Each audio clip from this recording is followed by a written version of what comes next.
Question 10 offers us a volumes question. We've got a solid hemisphere, we've been given the diameter, and that's melted down into cuboids, and we've been given the dimensions of the cuboids in centimetres.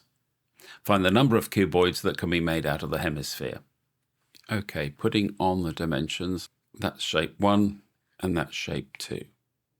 A sphere is 4/3 pi r cubed. And we've got a hemisphere. So already we're halving this. So volume of the hemisphere is equal to 2/3 pi. Now, about this dimension here, this is going to be awkward with this 0.6 and 10 squared.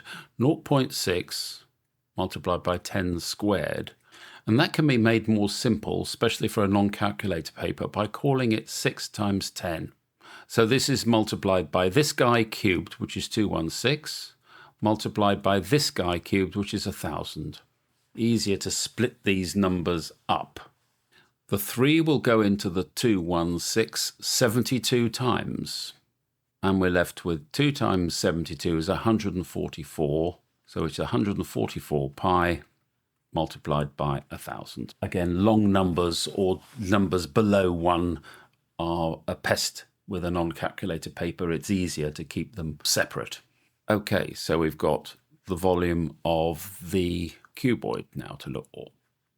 And this is equal to 12 times 10 pi times 30. And that turns out to be 3,600 pi.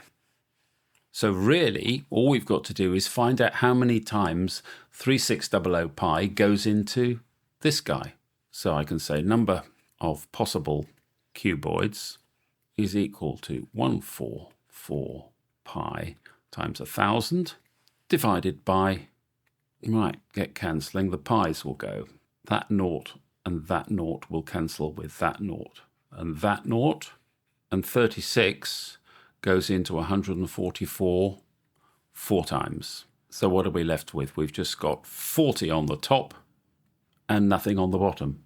And the answer's popped out really easily. 40 is your answer.